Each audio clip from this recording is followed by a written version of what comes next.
Bismillahirrahmanirrahim. Assalamualaikum warahmatullahi wabarakatuh. Alhamdulillah nahmaduhu wa nasta'inuhu wa nasta'hdihi wa nastaghfiruh wa na'udzu billahi min shururi anfusina wa min sayyiati a'malina. Man yahdihillahu fala mudilla lahu wa man yudlilhu fala hadiya lahu. Asyhadu an la ilaha illallah wahdahu la syarika lahu wa asyhadu anna Muhammadan 'abduhu wa rasuluh. Ar-rahmatul muhdah wa ni'matul mustah wal 'aqibatul muttaqin wa la 'udwana illa 'alal zalimin. Subhanaka la 'ilma lana illa ma 'allamtana innaka antal 'alimul hakim. Qala rabbi shrah li sadri wa yassir li amri wahlul 'uqdatam min lisani yafqahu qawli. Amma ba'd. Alhamdulillah, pertama-tamanya dan selama-lamanya sama-samalah kita memanjatkan setinggi-tinggi kesyukuran kehadrat Allah Ta'ala, kerana dengan limpah kurnianya sama-sama kita pada malam yang berbahagia ini sama-sama dapat kita berkumpul untuk sebentar tadi kita tunaikan salat fardu maghrib secara berjemaah. Kemudian kita duduk seketika untuk mengisi ruang waktu yang ada ni. Berbetulan pentazkirah pada malam ni tak dapat hadir, jadi kita isi ruang kekosongan yang ditinggalkan ni dengan kita kembali menyambung perbincangan hadis yang ke-40 daripada hadis 40 Imam Nawawi rahimahullah ta'ala, iaitulah sambungan daripada kuliah subuh masa bulan Ramadan hari itu. Jadi bulan Ramadan hari itu kita bacakan hadis yang ke-40, iaitulah yang bertajuk jangan bertangguh. An Ibn Umar radhiyallahu anhu qala akhadha Rasulullah sallallahu alaihi wasallam bimankibi faqala kun fid dunya ka'annaka gharibun aw 'abiru sabilin. Wa kana Ibn Umar radhiyallahu anhuma yaqulu إذا أمسيت فلا تنتظر الصباح وإذا أصبحت فلا تنتظر المساء وخذ من صحتك لمرضك ومن حياتك لموتك. Daripada Ibn Umar radhiyallahu anhuma, beliau berkata, Rasulullah sallallahu alaihi wasallam telah memegang bahuku lantas bersabda, jadilah kamu di dunia ini seperti orang asing atau yang musafir. Ibn Umar radhiyallahu anhuma berkata, apabila kamu berada di waktu petang, janganlah kamu tunggu sehingga ke pagi, dan jika kamu berada di waktu pagi, janganlah ditunggu sehingga ke petang. Gunalah masa sihatmu sebelum masa sakitmu, dan gunalah masa hidupmu sebelum waktu matimu. Jadi pada bulan Ramadan baru ini kita dah huraikan beberapa perkara daripada hadis ni dan bahagian pertama hadis ni. Jadi sebelum ni kita dah huraikan berkenaan yang pertama, ialah bagaimana Rasulullah SAW ni sebagai seorang murabbi, iaitu seorang pendidik. Daripada hadis ni kita melihat bagaimana Nabi memegang bahu Abdullah ibn Umar, dan di antara faedah perbuatan Nabi ni ialah dia melahirkan rasa akrab, rasa dekat, rasa yang sangat mesra antara guru dengan murid. Jadi di antara kaedah seorang bila mana nak memberi pendidikan kepada seorang yang lain, maka antara kaedahnya ialah dengan kaedah sentuhan.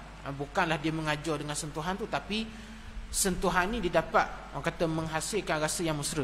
Jadi kadang-kadang tuan-tuan muslim-muslimat, kita juga boleh menggunakan kaedah yang Nabi guna ni untuk, orang kata, kita mendidik anak kita. Mungkin anak kita kerah kepala, mungkin anak kita degil.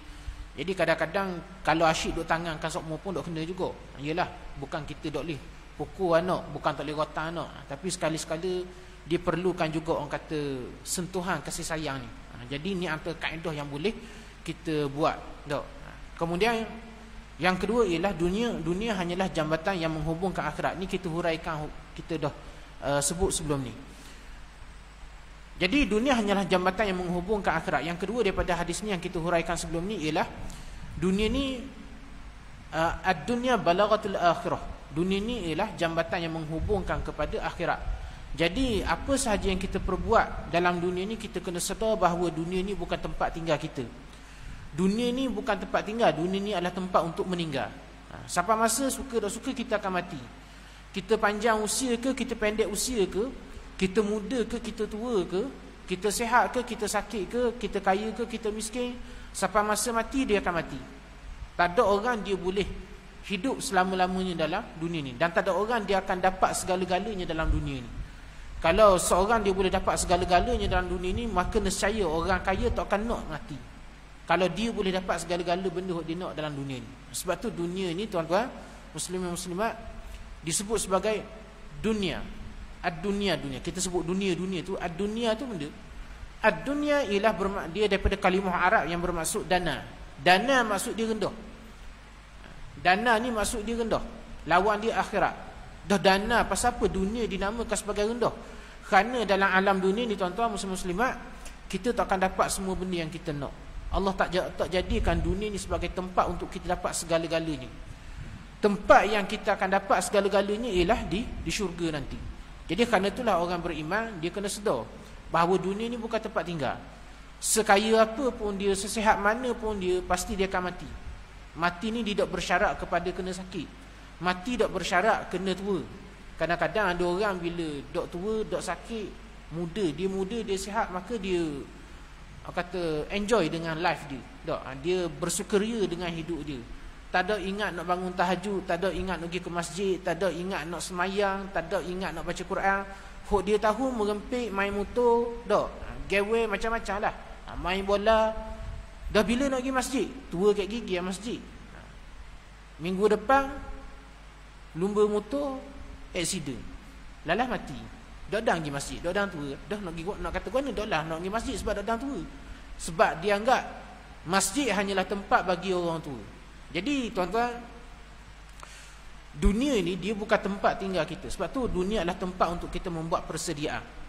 Kita suka ke kita tak suka ke, kita tua ke kita muda ke, kita lelaki ke kita puan, sampai masa mati. Sampai masa mati. Tak ada orang dia boleh hidup selama-lamanya dalam dunia ni. Kemudian yang ketiga juga kita huraikan pada bahagian pertama hadis ni ialah nasihat Ibnu Umar radhiyallahu anhuma. Jadi sebagaimana yang kita dah nyatakan, hadis Nabi ni sebenarnya dalam hadis ni, matan hadis ni pendek je sebenarnya. Matan hadis ni pesanan Nabi dua je. Jadi pesanan Nabi ringkas je, iaitu jadilah kamu dalam dunia ni seumpama seorang jadi musafir ataupun orang asing. Tu je pesanan Nabi. Cuma yang selepas daripada itu adalah huraian daripada Ibnu Umar. Jadi tuan-tuan, huraian Ibnu Umar ni dia juga menunjukkan bahawa bagaimana contoh seorang yang mengambil berat ataupun mengambil faham terhadap apa yang disampaikan, nasihat yang disampaikan, ajaran yang disampaikan. Jadi bila kita menerima suatu nasihat, suatu ajaran, perkara yang mesti kita kena lakukan ialah mengambil faham. Sebab nasihat ni ialah untuk kebaikan. Sebab tu Nabi juga menyebut dalam hadis ad-dinun nasihah. Agama ni merupakan nasihat. Jadi agama ialah suatu pegangan yang membawa kebaikan. Orang yang kalau dia tak ada agama ni tuan-tuan, dia memang punah hidup dia. Manusia dia hidup, dia perlu kepada agama. Dia perlu kepada orang kata pegangan. Kalau tak ada pegangan, dia akan hanyut, dia akan terhuyung-hayang dalam dunia dia. Dia akan hanyut dalam gelombang dunia yang besar ni. Jadi kerana itulah bila kita menerima suatu nasihat, maka kita kena berusaha mengambil faham. Mengambil faham daripada nasihat yang disampaikan kepada kita. Maka barulah kita ni boleh menjadi manusia yang benar-benar beriman kepada Allah. Manusia yang benar-benar dapat menjalani kehidupan dengan baik. Sebab itulah bila mana Nabi menyebut ad-dinun nasihah, agama ni merupakan nasihat. Bukan bermaksud agama ni semata-mata nasihat sahaja, tetapi bermaksud nasihat merupakan salah satu daripada tiang dalam agama. Bukan kecil-kecil, bukan mainan-mainan nasihat ni. Nasihat ni adalah salah satu tiang daripada tiang agama Islam. Jadi seorang bila mana dia hidup dalam dunia ini diperlukan kepada nasihat. Dan kalau kita baca dalam kitab Al-Imam Ghazali rahimahullahu taala, dalam bab al-ulfah ataupun dalam bab kasih sayang, ini dia menyentuh tentang hak-hak dalam bersahabat. Dia kita ni tuan-tuan dalam bersahabat ada yang dipanggil hak dalam berdiam dan hak dalam berkata-kata. Hak dalam berdiam ialah perkara yang mesti kita kena diamkan. Dalam mana bila kita bersahabat, bukan bila kita bersahabat semua benda kita nak kena cakap. Ada benda-benda kita kena diamkan. Antaranya ialah bila orang ni bertanya tentang hal peribadi kawan kita yang mengaibkan dia. Maka tak perlu kita cerita. Ni kadang-kadang ada orang, yelah orang tanya, dok kan nak bohong pula, dok tahu, jadi cerita lah. Bukan. Sebab tu tuan-tuan kalau kita belajar dalam kitab Ihya, Imam Ghazali menyebut, bukan semua keadaan kita kena berkata benar, bukan semua keadaan kita dok boleh bohong. Ada masa kena bohong, ada masa kita kena cakap benar, ada masa kena bohong, bukan semua keadaan kita kena cakap benar. Umpama bila kita kena bohong, perang, tak? Sebagaimana Nabi sebut al-harbu khid'ah. Perang ni adalah tipu daya, strategi perang. Jadi tak ada orang bila perang musuh tanya pergi royak belaka. Jadi tu bebal lah orang panggil, tak? Jadi begitu juga dalam kita bersahabat.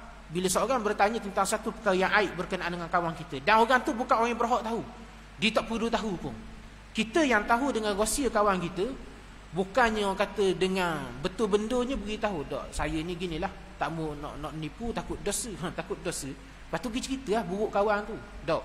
Menyembunyikan aib ni adalah wajib bagi kita.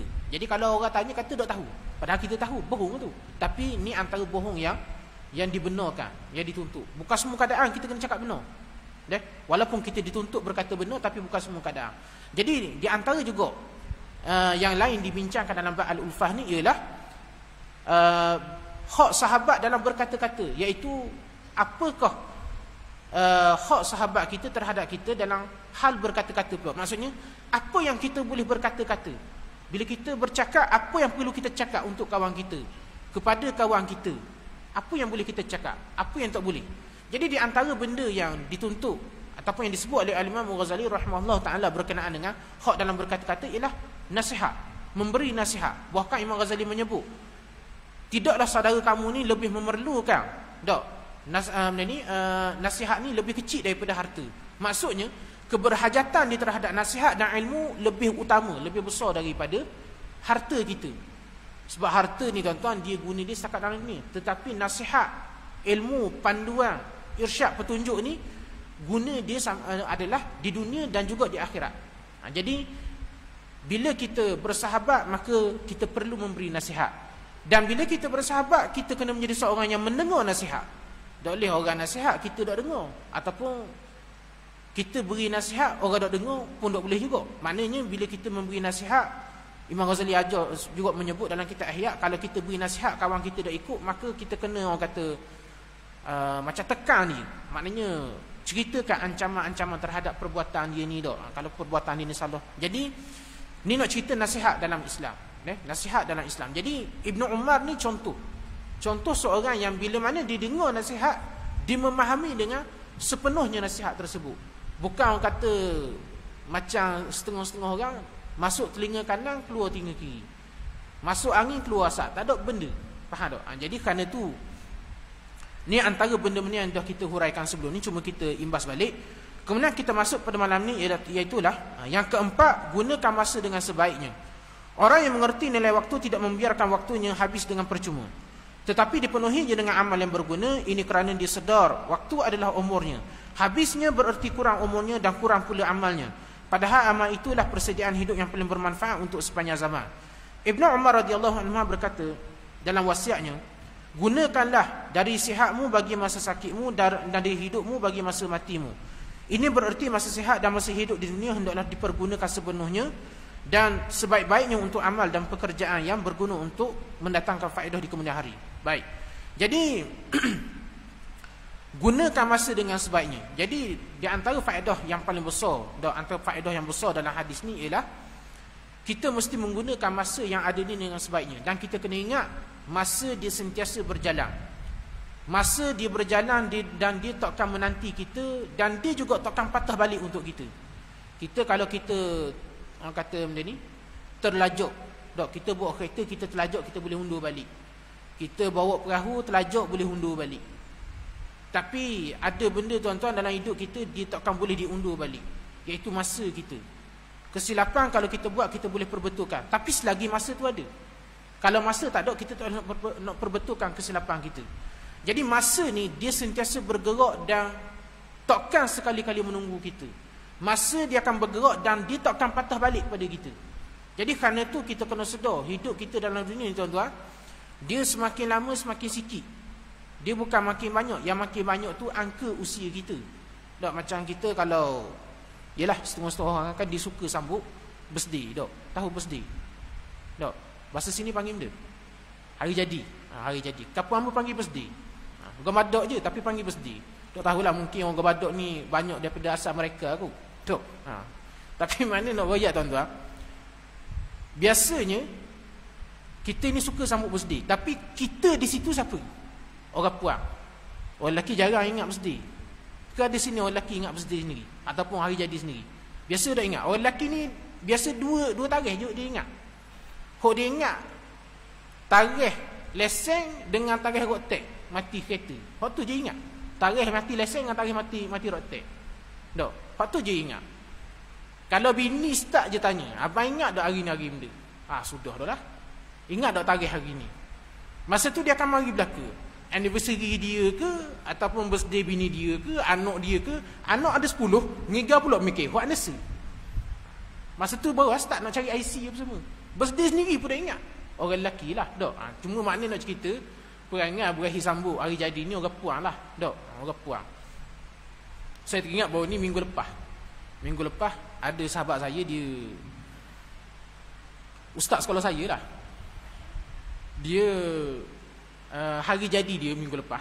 Dia ingat hari Khamis ke hari Rabu gitulah.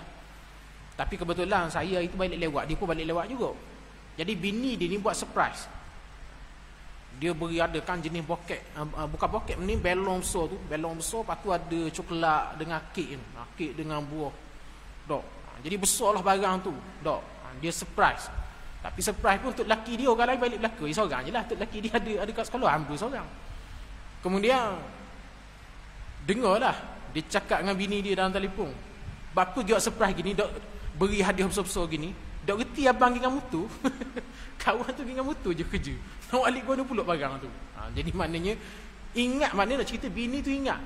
Dia ni dah ingat birthday dia sendiri. Jadi cuma nak cerita ialah kita ni tuan-tuan, biasa dok. Kadang-kadang kita lelaki ni jarang ingat tarikh tu dok, tarikh hari jadi. Tarikh kita ingat tu je lah. Tarikh mati lesen dengan tarikh road tax. Tu je ingat dua tu, dok. Orang puang walaupun dia ada kereta, dia dah ingat tarikh tu, dok. Sebulan bawa kereta mati road tax. Lepas tu kena samang. Tu lelaki tukar bayar. Tak apa lah. Dia relax je orang puang buat tu.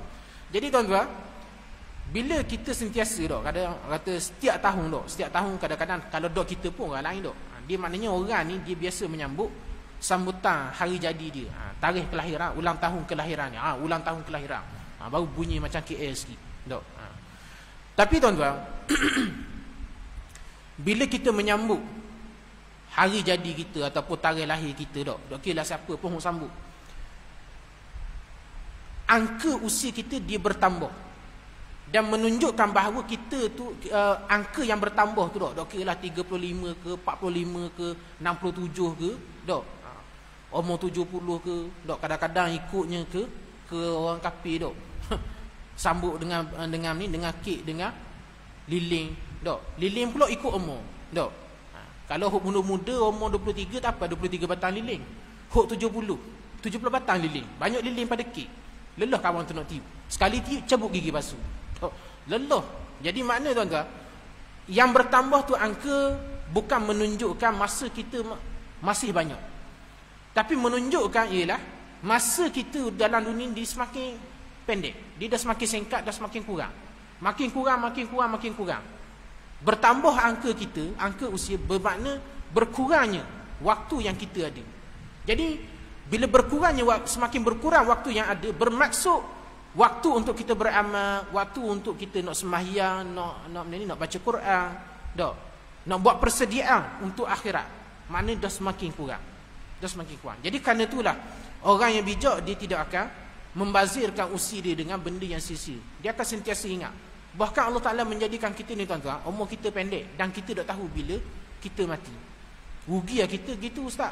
Dok umur pendek, umat lain umur panjang. Dok kok. Tidak semestinya bila kita umur pendek bermaksud kita rugi. Kadang-kadang orang yang berumur pendek lebih untung daripada orang umur panjang. Sebab orang kalau dia umur panjang, dia tak tahu bila nak mati. Jadi kadang-kadang dia akan lelah dengan persiapan ni.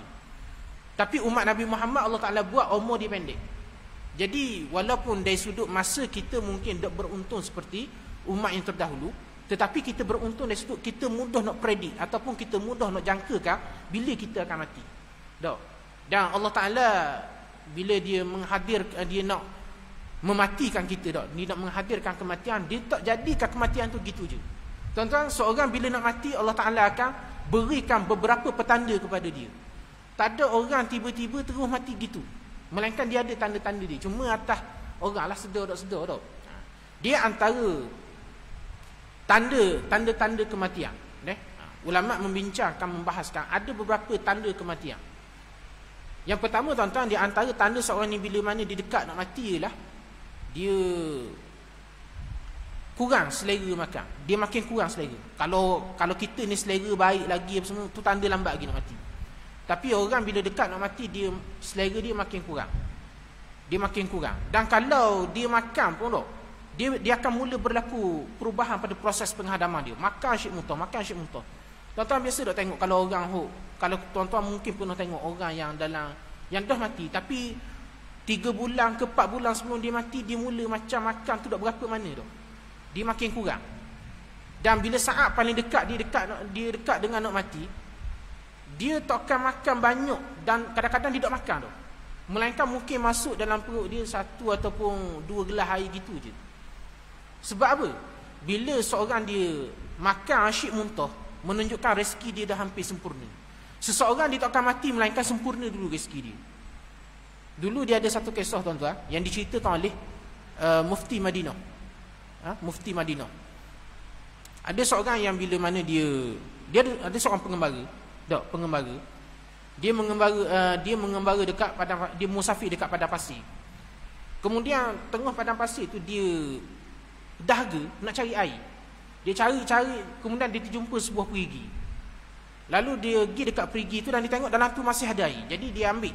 Dia nak ambil lah timba ke benda ke, nak karat lah air tu nak minum. Tapi bila dia nak ambil air tu, dia terjatuh dalam perigi tu. Dan dia terperangkap dalam perigi tu selama 3 hari. 3 ataupun 4 hari gitulah. 4 hari kalau tak silap, lebih kurang 4 hari. 4 hari duduk dalam tu, dah tak boleh nak keluar. Dan dalam tu dia cuma boleh minum air je lah. Tak ada benda nak makan. Dan ditakdirkan Allah Ta'ala tuan-tuan, lalu sekumpulan kafilah pedagang di kawasan tu, yang kafilah tu pun tengah cari air juga. Dia sampai dekat perigi tu, tiba-tiba dia tengok ada orang dalam tu dan masih hidup lagi lah, iaitu pengembara tadi tu. Jadi mereka ni mengeluarkan pengembara ni daripada telaga tu. Jadi dia tengok bila pengembara ni dah nak lemah.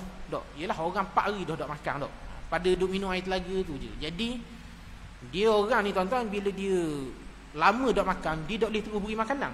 Dia takut dia perut dia kejut. Faham tak? Takut perut dia syok. Jadi mereka ni pedagang ni beri segelas susu. Untuk dia minum. Sebab dalam susu ni dia dah ada macam-macam zat. Macam-macam vitamin, kalsium semualah. Kemudian dia beri minum. Jadi bila lepas pengembara ni minum, hok jatuh tadi tu minum, barulah dia beransur-ansur segar.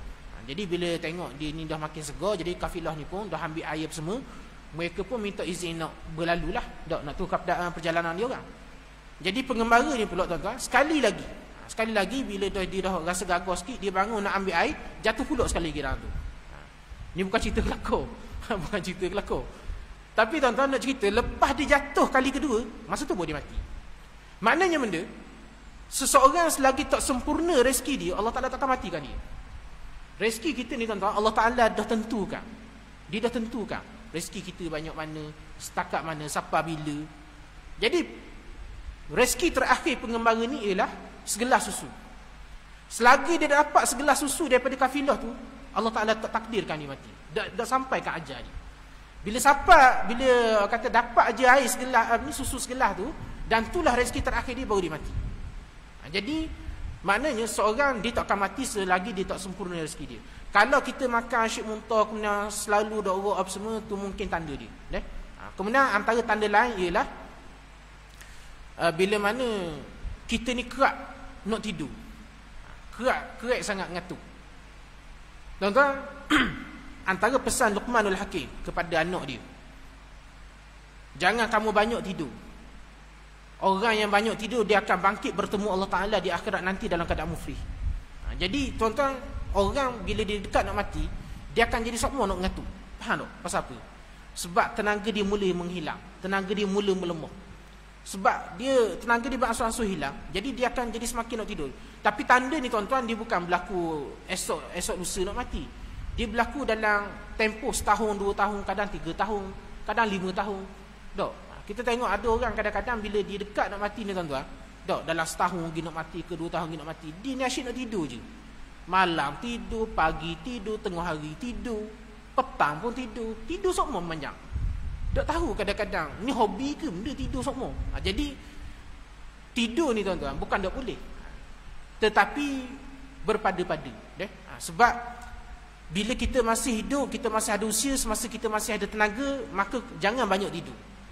Gunakan masa yang ada untuk beribadat. Sebab dia akan sampai satu saat ketika tuan-tuan, bila kita dekat nak mati, kita akan jadi banyak nak tidur. Masa tu kita tak boleh dah nak baca Quran banyak, nak semayang banyak, nak berzikir banyak. Masa tu boleh dah. Ini antara tanda-tanda kematian.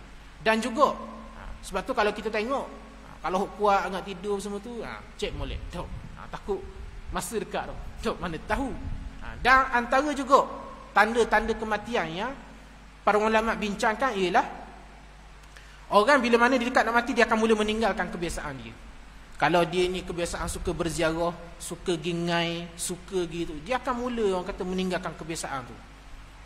Kalau dia benda ni, kalau dia dulu suka pergi jalan dok, orang kata lambat cuti sikit, cuti hari Minggu, tak ada semua di rumah. Sebab benda pergi jalan. Pergi jalan rumah anak beranak, dok. Cuti Jumaat satu je, pas ke Pulau Pinang, dok. Esok kali nak kerja malam pukul 2-3 pagi pun sampai di rumah. Esok Ahad kerja dah. Dia ada orang gitu. Maknanya dia seorang yang suka orang kata pergi mengata-riti. Tapi bila saat dia dekat nak mati ni tuan-tuan, dia akan mula orang kata meninggalkan kebiasaan dia. Saya ada seorang puak saudara, memang dia ni memang kuat pergi jalan. Daripada zaman muda dia lah, suka pergi ziarah nak beranak sana sini semua. Tapi 2-3 tahun kebelakangan ni dia banyak orang kata duduk di rumah. Dia banyak meninggalkan kebiasaan dia, sehingga anak bini dia ngepek marah. Ngepek, ngadukan anak beranak yang lain, kata ni buang tabiat ke benda. Cuma kita nak sebut dah tergamuk lah puak saudara kan. Kan sebut kan boleh dapat tawa pula atas muka. Puak saudara pula backing. Dok. Kita backing kok, tapi kita ada kan nak backing dengan puak saudara. Dok. Jadi tapi dia maknanya daripada banyak-banyak kebiasaan dia, ada sejuk dia buat. Hok dah tinggal lagi lah, gingai. Tu mungkin tanda lambat sikit lagi kot. Jadi dah nak kata gua ni. Dok. Tapi memang antara tanda dia gitu. Tanda-tanda orang bila dia dekat nak mati, dia akan mula meninggalkan banyak kebiasaan-kebiasaan dia.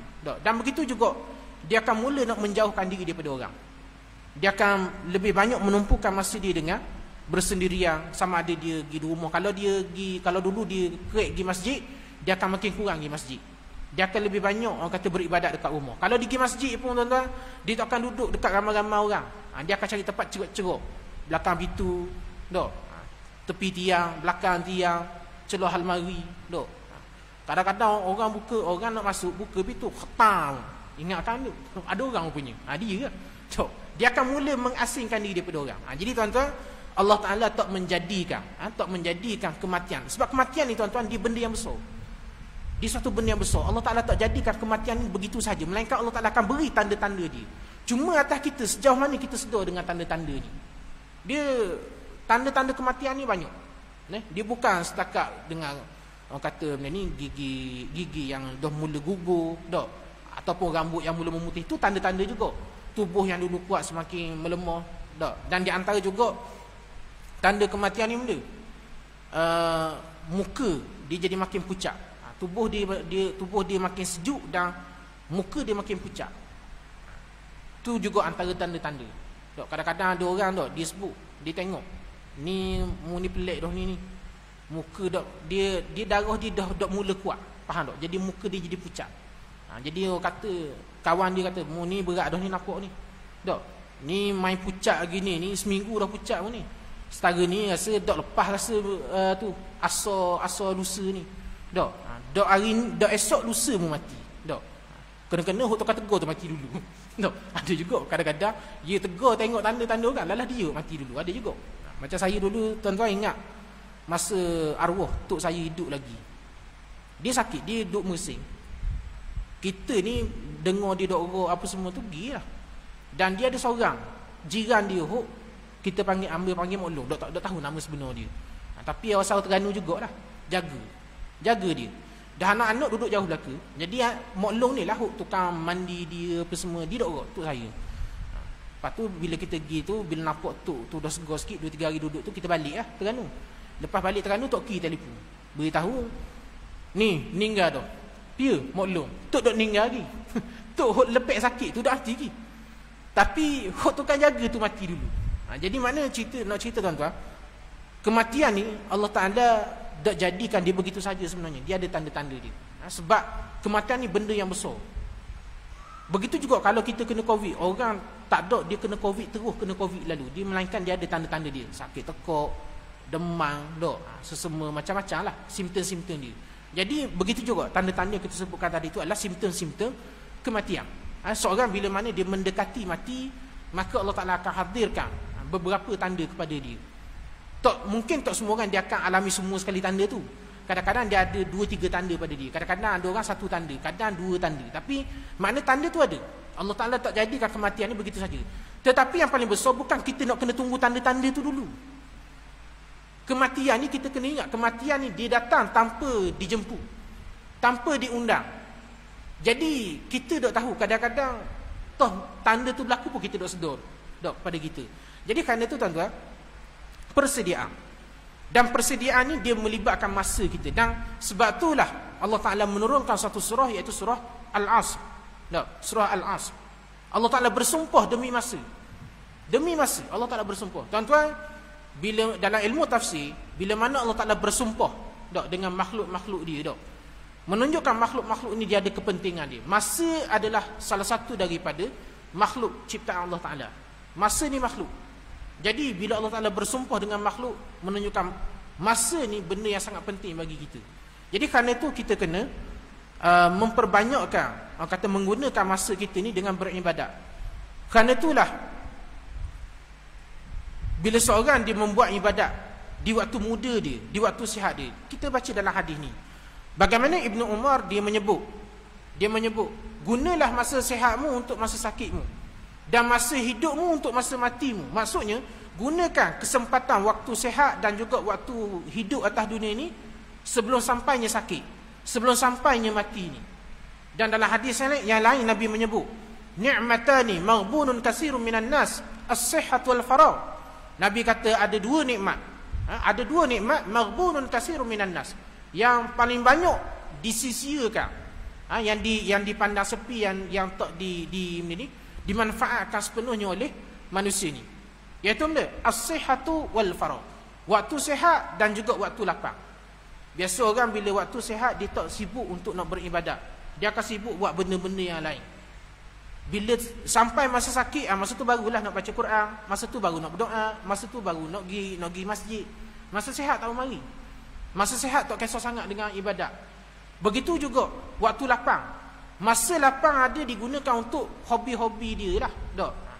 Macam kita bukan nak kata tuan-tuan kita ni dok lihat ada hobi, tetapi maknanya jangan kita lupa waktu lapang yang kita ada, kita gunakan, ambil kesempatan tu untuk beribadat. Sebab dia akan sampai satu saat kita sibuk dan kita tak sempat nak beribadat. Seseorang bila mana dia menggunakan masa sihat dia, masa lapang dia untuk beribadat, ketika mana sampai saat waktu dia tak dapat nak beribadat, iaitu mungkin kerana sibuk dia, kerana telah habis masa lapang, ataupun kerana sakit dia, kerana telah hilang nikmat sihat dia, dia tak dapat nak melaksanakan ibadat sebagaimana yang dia buat masa dia sihat dan masa dia ada waktu lapang, dia tetap dapat pahala tersebut. Tapi kalau seorang yang tak menggunakan waktu sihat dan waktu lapang dia untuk beribadat, sampai saat waktu dia tersepit, sampai saat dia sakit, dia tak dapat nak melaksanakan ibadat, dan dia tak dapat, kita kata macam peceng peceng. Kan kita kerja nak peceng biasanya sampai kadang-kadang ada setengah-setengah orang marah kalau anak dia dok cari kerja kerajaan. Sebab apa? Kan kerajaan bagi rezeki kan. Bukan Allah Ta'ala bagi rezeki, kerajaan bagi rezeki. Ni kata kadang-kadang setengah pemikiran kita. Kita lupa yang memberikan rezeki ni ialah Allah Ta'ala. Jadi tuan-tuan, ramai orang bila bekerja dia nak cari satu pekerjaan yang stabil. Maksud stabil dia, kalau dia peceng kat gini, bila dia dah bersara nanti dia ada duit peceng. Tapi kadang-kadang ramai juga dah peceng mati dulu. dah rasa peceng tu. Tapi mana nak royak ialah kita semua nakkan kestabilan. Kestabilan dari sudut pendapatan. Kenapa kita tak pernah berfikir tentang kestabilan dari sudut pahala ibadat? Yang mana pahala ibadat ni kita usahakan semasa kita ada masa sihat kita dan juga waktu lapang kita. dan tidak menjadikan alasan yang pelbagai untuk mengelak daripada berbuat ibadat. Tuan-tuan, kalau kita meliti bagaimana hadis Nabi sallallahu alaihi wasallam kepada Abdullah ibn Ummi Maktum, dan juga saya sertakan ada dua riwayat kisah. Satu berkenaan dengan Abdullah ibn Ummi Maktum, dan satu lagi ialah berkait dengan Umar Abdul Aziz. Tuan-tuan, Abdullah ibn Ummi Maktum ni kita baca sejarah dia, biodata dia ni seorang sahabat yang buta. Lalu dia ni bertanya kepada Nabi sallallahu alaihi wasallam. Ni nak cerita bagaimana Nabi tak mengajar kita buat alasan, tapi Nabi suruh kita fikirkan penyelesaian. Abdullah ibn Ummi Maktum ni, tuan-tuan, dia mengadu pada Nabi sallallahu alaihi wasallam tentang buta dia, macam mana dia nak hadir solat berjemaah. Dia tak ada orang yang boleh pimpin dia mari semayang. Lalu apa jawab Nabi? Nabi kata, jadi dia tanya kepada Rasulullah, ya Rasulullah, aku nak buat mana kalau aku nak pergi semayang dekat masjid, sedangkan aku tak ada orang boleh bantu aku, boleh pimpin apa semua ni. Maka apa jawab Nabi? Nabi menjawab, ni sebagai panduan kepada kita yang Allah Ta'ala anugerahkan nikmat mata, nikmat celak, nikmat boleh melihat. Malu kita pada sahabat ni. Apa jawab Nabi? Nabi kata, bila mendengar azan, pergi masjid. Nabi dah kata tak apalah, kalau boleh gigit lah, dah gigit sudah lah, dah nak kata kau ni dah buta. Nabi dah kata gitu. Nabi kata mana? Dengar azan, pergi masjid. Maka Abdullah bin Maktum ni apa dia buat? Difikirkan penyelesaian. Dia tak fikir alasan, dia fikir penyelesaian. Apa dia buat? Diikat tali daripada tiang masjid ke rumah dia. Bila sampai saat masuk azan waktu solat, dia pegang tali tu, dia diperpandukan tali tu, dia pergi ke masjid. Ni orang yang buta. Nabi dah ajar, Nabi kata tak apalah, dah buta kan, duduk rumah je lah, nak kata mana dah. Dicari penyelesaian. Nabi kata dengar azan pergi masjid. Maknanya Nabi tak beri peluang nak buat alasan. Nabi suruh fikirkan penyelesaian. Pergi masjid. Macam mana nak pergi? Fikir. Nak buat mana? Jadi Allah Ta'ala kurniakan ilham. Tuan-tuan, bila kita nak berbuat ibadat, kita nak berbuat kebaikan, kita ikhlas dengan ibadat tu, Allah Ta'ala akan tunjuk jalan. Tapi kalau kita tak ikhlas, kita pun memang malah, suka cari alasan, kita tak akan jumpa penyelesaian. Alasan tak pergi masjid sebab sibuk, alasan tak pergi masjid sebab sakit. Tuan-tuan, kita tengok Tok Bilal kita tadi tu, dalam keadaan uzur di semayang. Saya nak cerita tuan-tuan, saya banyak jumpa dengan, saya ada sahabat-sahabat dan kenalan-kenalan yang menggunakan alasan sakit untuk tak pergi ke masjid. Bila tengok keadaan Tok Bilal kita tadi, rasa kata tak patut kita ni buat alasan. Dan bukan sini saja, saya tengok banyak tempat orang-orang yang sakit, orang-orang yang lebih sibuk. Ada orang guna alasan sibuk, dia pergi ke masjid. Sebab mana dia pergi masjid? Sibuk, dah. Macam nega kapal. Macam nega kapal pula dia punya sibuk. Macam bisnes tu orang kata 24 jam ke kok. Dah kerja benda cikgu je padahal. Cikgu sekolah je punya sibuk, dah nak pergi masjid. Seminggu sekali dah. Khotbah pergi sembahyang Jumaat je. Tu penghujur tu. Kodok dah sampai tu. Tapi tuan-tuan, saat bila mana kita ikhlas, tuan-tuan, antara tanda Allah Ta'ala redha kepada kita, dan di antara tanda tanda kita ni takut pada Allah Ta'ala dapat dilihat pada kaki kita ialah Allah Ta'ala mempermudahkan langkah-langkah kita ke masjid, langkah-langkah ke majlis ilmu. Sebab tu kalau kita ni tuan-tuan, kita ada alasan yang pelbagai. Cuba tengok kisah sahabat tadi, Abdullah ibn Ummi Maktum, seorang sahabat yang buta, tapi dia ikhlas, dia nak buat ibadat. Maka Allah Ta'ala kurniakan ilham kepada dia. Pegang tali pergi masjid, diikat tali daripada tiang masjid ke rumah dia. Dan setiap kali masuk waktu solat, dia akan pegang tali tu, beret sampai ke masjid. Tanpa perlu ada orang bantu dia. Dan satu lagi kisah berkenaan dengan Umar Abdul Aziz. Umar Abdul Aziz ni tuan-tuan, bila mana ayah dia, ni cerita sebelum ni, masa dia muda lah, sebelum dia jadi khalifah. Masa dia muda, ayah dia ni Abdul Aziz bin Marwan ditugaskan oleh khalifah untuk bertugas sebagai gubernur di Mesir. Jadi ayah dia ni sebelum tinggalkan dia, ayah dia titipkan dia ataupun suruh seorang yang bernama Saleh bin Kaisar untuk menjaga Umar Abdul Aziz ni. Jadi Saleh bin Kaisar ni dia sentiasa memerhatikan Umar Abdul Aziz ni. Suatu hari Umar Abdul Aziz ni terlewat pergi semayang. Ada satu waktu dia terlepas, waktu asar kalau tak silap, ataupun waktu lain, dia terlepas daripada pergi semayang. Jadi bila Saleh bin Kaisar pergi jumpa, dia tanya, pasal apa mu nak pergi masjid? Maka jawab Umar Abdul Aziz, Aku dok pergi masjid sebab sibuk cerka rambut. Rambut aku ni kutu gitu. Mai kutu atas kepala. Jadi kutu-kutu ni tuan-tuan zaman dulu ada dah. Bukan zaman ni baru ada. Zaman dulu ada dah. Jadi dia kata aku terlewat nak pergi masjid ni. Dok dah nak pergi mayang sebab dia dok cerka kutu atas kepala. Jadi Saleh bin Kaisan ni atau surat kepada ayah dia Abdul Aziz bin Marwan ni dan nyatakan umur anakmu ni dok pergi semayang sewaktu sebab mana? Kis rambut dia. Kis rambut dia ada kutu. Jadi akhirnya Umar Abdul Aziz, ayah dia ni Abdul Aziz bin Marwan ni hantar surat kepada Saleh bin Kaisan, suruh orang pegang. Dia hantar surat kepada seorang utusan lah, beritahu pergi dekat Umar Abdul Aziz ni, anak aku ni, pegang dia, bila dia buka pintu mau pegang dia, cukur habis rambut dia. Jadi utusan ni pun dibuatlah sebagaimana yang disuruh oleh ayah Umar Abdul Aziz ni. Jadi dia pergi dekat rumah Umar ni, Umar buka pintu, dia pun pegang. Dua orang ni pegang, lepas tu seorang pergi cukur kepala dia, cukur rambut sampai botok. Jadi mula Umar Abdul Aziz ni dia berlawan lah, tapi mikir-mikir tak ada orang lain dah ni. Ni jenis bahasa backhand gini tak ada orang lain. Pok aku ni lalah dia senyap. Jadi lepas daripada tu Abdul Aziz bin Marwan dipesan, mu jangan cakap dengan anak aku ni sampai mu selesai botok kepala dia. Jadi lepas botok kepala tu barulah utusan ni royak, ayahmu Abdul Aziz bin Marwan utuskan kami untuk botokkan kepala kamu sebab mu terlewat pergi semayang, mu dok pergi semayang masjid. Maknanya tuan-tuan, bagaimana kita melihat orang soleh, para sahabat, dia tak menjadikan alasan untuk tak pergi ke masjid, untuk tidak buat ibadat. Sebab dia tahu harga masa tu, nilai masa tu, keutamaan masa tu. Kita hari ni kita asyik duk rasa umur kita panjang lagi, kita sihat lagi, kita banyak masa lagi. Jadi kita tak menyibukkan diri kita dengan ibadat. Sehinggalah tiba-tiba kematian datang menjemput kita tanpa sempat kita nak repent, kita nak bertaubat, kita nak melaksanakan amal ibadat. Kita isyak dah lagi ya. Isyak dah. Petanda awak nampak nasi siapa ni? Isyak dah. Isyak dah lagi. Dak bunyi azan, dak bunyi jam. Ke memang sini dak bunyi? Bunyi dah? Dak perasan. Lain kali pasang kuat sikit. Biasa tak baru bunyi surah tu.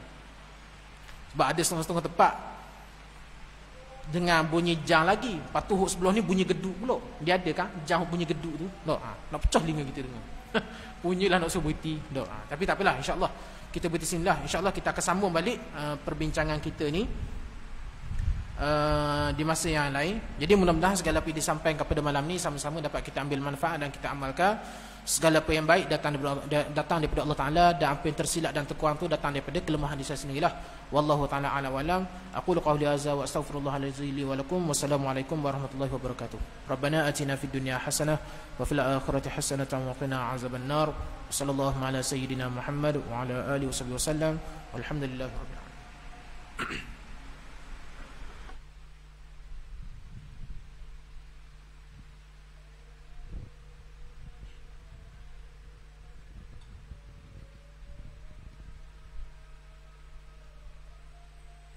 Allahu Akbar, Allah